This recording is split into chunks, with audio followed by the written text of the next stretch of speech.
ఇందులో కలుతుల గురించి మాట్లాడారు కదా, ఆ కలుతులు అనేటివి ఏ విధంగా మీరు తీసేయగలిగినారు, మీకు వచ్చినాయా, వస్తే ఏ విధంగా దాన్ని విత్తనంగా మార్చుకున్నారు? అయితే దీనిలో కలుతులు అనేటువంటివి కొంచెం ఒక 2 to 5% కలుతులు అయితే రావడం జరిగింది. అయితే ఫస్ట్లోనే వీటిని చూసి మనం ఈయనకు ముందుకే ఏవైతే ముందు ఎక్కువ హైట్లో పెరిగిన అన్నిటిని కూడా తీసేయడం జరిగింది. అలాగే మళ్ళీ అక్కడక్కడ కూడా మనకు కలుతులు కనబడడం జరుగుతుంది. వాటిని కూడా మళ్ళీ రెండోసారి కూడా ఈ మొత్తం పంట అయిపోయిన తర్వాత దీన్ని అంతా కూడా పంట కోతకు వచ్చిన తర్వాత తీసేయడం అయితే జరుగుతుంది. ఉన్న కాడికైతే తీసేస్తున్నాం. అయినా సరే కూడా మనకు మళ్ళీ ఏమన్నా రావచ్చు, మేబీ ఎట్లన్నా రావచ్చు. ఇంకొకటి, ఎక్కువ మంది మన రైతులు ఏమంటారంటే పక్క చేనుతో క్రాస్ పాలినేషన్ జరిగే సూచనలు ఉన్నాయన్నారు. కాబట్టి మనకైతే ఈ విధమైన క్రాస్ పాలినేషన్ జరగలేదు. ఎందుకంటే మనకు అంత అటు సైడ్ది మనకన్నా 15 రోజుల ముందు అది ఈ పూతకు రావడం జరిగింది. ఇది 15 రోజుల తర్వాత పూతకు రావడం జరిగింది. కాబట్టి మనకు ఏ విధమైన క్రాస్ పాలినేషన్ అయితే ఇక్కడ జరగలేదు. ఇక్కడ క్రాస్ అయితే జరగలేదు, సీడ్ క్రాస్ అయితే జరగలేదు, పాలినేషన్ క్రాస్ అయితే జరగలేదు. కాబట్టి మనం ఇచ్చే సీడ్ అయితే మేబీ 80% 90% ప్యూరిటీగానే ఉండడానికి ఆస్కారం అయితే ఉంటుంది. ఈ విత్తనాలని ఇక ముందు రైతులు తీసుకొని వేసుకునే అవకాశం అయితే ఉన్నదని అయితే రైతు చెప్తున్నారు. అలాగే చాలామంది ఈ విత్తనాల గురించి పోటీ పడి వెళ్తున్నారు. ఇలాంటి రైతులు చాలామంది ఉన్నారు. వారి ద్వారా ఈ విత్తనాలు కూడా తీసుకోవచ్చు. అలాగే గవర్నమెంట్ కూడా ఇప్పుడు ఇస్తున్నారని అంటున్నారు కదా, గవర్నమెంట్ ద్వారా కూడా మనకు వాళ్ళు కూడా చెప్పిండు, సార్ చెప్పిండు, కానీ అది ఎప్పుడు వస్తుందో తెలియదు. కొన్ని సెలెక్టెడ్ రైతులకి ఇవ్వడం అయితే జరుగుతుందని చెప్పిండు. కానీ ఎంతమందికి ఇస్తారు ఏందని, అందరు పోయి మాత్రం మొన్నట్లా గుంపుగా వెళ్తే మాత్రం ఎవరికి ఇయ్యారు. కొంతమంది రైతులకి ఇస్తామని చెప్పిండు. ఇదన్నమాట మన రైతు ఏమేమి వాడి. ఇప్పుడు స్ప్రే నల్లదానికి మనకి స్ప్రే కొట్టినట్టు అంటున్నారు కదా మొన్న, ఏంది అది స్ప్రే చేసింది? దీనికి కంకి నల్లి కోసము, అలాగే కాటుక తెగులు కోసం మనము 2 రకాల మందులను పిచికారీ చేయడం జరిగింది. ఒకటి ఇంతకుముందుకు నేను వీడియోలో చెప్పాను, ఒకటి బేయర్ కంపెనీది ఒబెరాన్ అని స్ప్రే చేయడం జరిగింది. దాంతో పాటుగా మనము ఈ కాటుక తెగులు గురించి టిల్టును స్ప్రే చేయడం జరిగింది. ఇంకా ఒబెరానే కాకుండా అబాసిన్ అని కూడా ఉంటుంది, క్రిస్టల్ కంపెనీ అబాసిన్ కూడా మన కంకినల్లికి బాగా పనిచేస్తుంది. దాంతో పాటుగా ఇంకా వేరే ఒమైట్ అనేది కూడా మనకు కంకినల్లికి Syngenta company, maybe Syngenta company కావచ్చు. ఈ ఒమైట్ కూడా కంకినల్లికి బాగా పనిచేస్తుంది.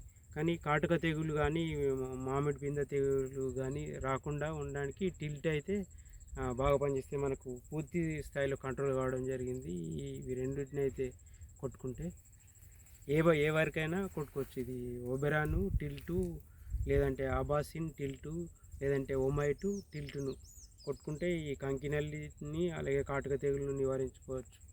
మీరు గతంలో అన్నట్టు, గతంలో చెప్పిన వీడియో ప్రకారం 30 నుంచి 35 క్వింటాలు వెళ్తాయి అంటున్నారు. ఇప్పుడున్న పరిస్థితుల్లో మీకు ఎలా అనిపిస్తుంది? ఇప్పుడున్న పరిస్థితుల్లో ఎక్కువ కావచ్చా, తక్కువ కావచ్చా? చెప్పలేము. 30 అయితే దాటుతుందని మేము అనుకుంటున్నాం. 35 కావచ్చు, లేకపోతే నాకున్న విస్తీర్ణంలో 40 కూడా కావచ్చు. ఒకవేళ బరువు ఎక్కువ ఉండడం వల్ల ఈల్డ్ అనేది పెరగడానికి అవకాశం ఉంది. వానాకాలంలోనే 30-35 వచ్చినాయి అంటే, మరి ఎండాకాలంలో మనం ఏసంగిలో వేసేటువంటి వరిలో చాలా ఎక్కువ వస్తుంది. ఇంకా దానికి దాదాపు 7 నుండి 8 క్వింటాలు ఎక్కువ పెట్టుకోవచ్చు కదా, 10 క్వింటాల వరకు కూడా పెట్టుకోవచ్చు. సార్ కూడా చెప్తున్నాం, మీరు మంచి చేస్తే మామూలు వరి కన్నా మంచి చేస్తే 30 క్వింటాలు, ఆ తర్వాత 35, ఆ తర్వాత 40 కూడా రావచ్చు. ఇంకా బాగా కనుక చేస్తే 40 పైన కూడా వస్తుందని సారే ప్రత్యక్షంగా మనకు వీడియోలు చెప్పడం జరిగింది. దాని ప్రకారం రావచ్చు, మేబీ వస్తుంది. వచ్చే గుణం అయితే దీనికి కనబడుతుంది. దీని ఈళ్ళు హైయెస్ట్ ఈళ్ళు 64 బస్తాలు అన్నారు ఆల్రెడీ. కొంతమంది రైతులు 64 70 కిలోల బస్తాలు, 64 బస్తాలు, 68 బస్తాలు అని చెప్పడం జరిగింది.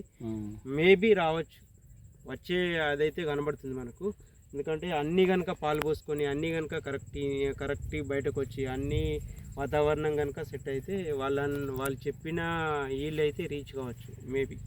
ఓకే, ఇప్పుడు ఐకేబుల్ అయితే పోయే సైజే ఉంది కదా, ఇది మనకు చూస్తే తెలుస్తుంది. మనం మెజర్మెంట్ పెట్టి చూస్తే తెలుస్తుంది. ఎండిన తర్వాత మెజర్మెంట్ పెట్టి చూస్తే తెలుస్తుంది. బీపీటీ సెగ్మెంటే అంటుంది, మరి బీపీటీ నుంచే తీసుకోవడం జరిగింది అంటుండు. కానీ చూడాలి. చూశారు కదా, నా మిత్రుడు మద్దుల సుధాకర్ రెడ్డి గారు. వీరి గ్రామం వచ్చేసి చెర్వాపూర్, దుబ్బాక దగ్గరలో ఉంటుంది వీళ్ళ విలేజ్. వీరు చెప్పినటువంటి విషయాన్ని ప్రకారం వీరు వేసినటువంటి పంట చేను గురించి వారి పూర్తి అనుభవాన్ని మనకు చెప్పడం జరుగుతుంది. ఇంకొక వీడియో మాత్రం వరి కోసిన తర్వాత ఖచ్చితంగా ఉన్నది ఉన్నట్టుగా చెప్పే ప్రయత్నం చేయండి. ఆ రోజు కూడా ఉన్నది ఉన్నట్టు చెప్పడానికి మనం ప్రయత్నం చేస్తాం. మనం ఏదో సీడ్ అమ్ముకొని దాని మీద బతకడానికి కోసం కాదు. ఇతను కూడా రైతే కాబట్టి సీడ్ అమ్మేదానికి కాదు, లేదా ఒకరిని మోసం చేయడానికి అయితే కాదు. ఎన్ని వస్తే అన్నీ చెప్తారు. ఆ వీడియోలో నేను కూడా వస్తాను. రాకపోయినంటే ఖచ్చితంగా అన్నగారితో మళ్ళీ వీడియో తీయించుకుంటా. వచ్చినటువంటి వడ్డు కూడా చెప్తే ఇప్పటివరకు అయితే 90% మనకు అనుకున్నదైతే ఇక్కడికి సాధించగలిగినాము, అంటే వివరాలను పూర్తిగా సేకరించగలిగినాము. ఇంకొక 10% అదే ముఖ్యమైనది, వరి కొయ్యడం, వచ్చినటువంటి వడ్లు ఎన్ని అనేది తెలుసుకోవడం. ఆ వరకు అయితే నేను మీకు ఖచ్చితంగా 100% చేయడానికి ప్రయత్నం చేస్తాను. కానీ నాకు దయచేసి చెప్తున్నా, నాకు ఫోన్లు చేసి ఇబ్బంది పెడుతున్నారు. ఏ చిన్న పని కూడా చేయరాకుండా ఉన్నా. మీకు విత్తనాలు కావాలంటే చాలామంది ఉన్నారు. నేను ఒక గ్రూప్ క్రియేట్ చేసిన, నరేష్ అగ్రికల్చర్ అనేది ఒకటి వాట్సాప్ గ్రూప్ కూడా ఉంది. నాకు ఫోన్ చేయకండి. నా నంబర్ ద్వారా మీరు చేయాల్సింది ఏంటంటే హాయ్ అని పెట్టండి. నేను మీకు లింక్ పంపిస్తాను. లింక్ మీద క్లిక్ చేస్తే మీరు ఆటోమేటిక్గా గ్రూప్లో జాయిన్ అవుతారు. జాయిన్ అయిన తర్వాత అందులో చాలామంది రైతులు ఉన్నారు. వారిని మీరు సంప్రదించండి. అందులో గ్రూప్లో అడగండి విత్తనాలు కావాలని. వాళ్ళే మీకు ఫోన్ నెంబర్ ఇస్తారు. వారి ద్వారా మీరు విత్తనాలు సేకరించండి. మీ ప్రాంతంలో దగ్గర ఉన్న వాళ్ళు కూడా మీకు అందుబాటులో ఉండొచ్చు. కొందరు తెలియకపోవచ్చు. వాళ్ళు మీకు ఈ గ్రూప్ ద్వారా మీకు ఎక్కడెక్కడ మీ దగ్గర ఎవరు ఉన్నారో తెలుస్తుంది. ఆ ప్రకారం చేయండి. నేను ఫోన్ మాత్రం లిఫ్ట్ చేయను, దయచేసి అర్థం చేసుకోండి. నా వల్ల అవ్వడం లేదు. చాలా కాల్స్ వస్తున్నాయి. ఒక రోజుకు 300-400 ఫోన్స్ వస్తున్నాయి. నేను లిఫ్ట్ చేయాలంటే నాకు ఏ ఫోన్ అర్థం అవ్వట్లేదు. దయచేసి ఒక చిన్న రిక్వెస్ట్, నాకు హాయ్ అని పెట్టండి. నేను మీకు వాట్సాప్ లింక్ పంపిస్తా, యూట్యూబ్ లింక్ పంపిస్తా.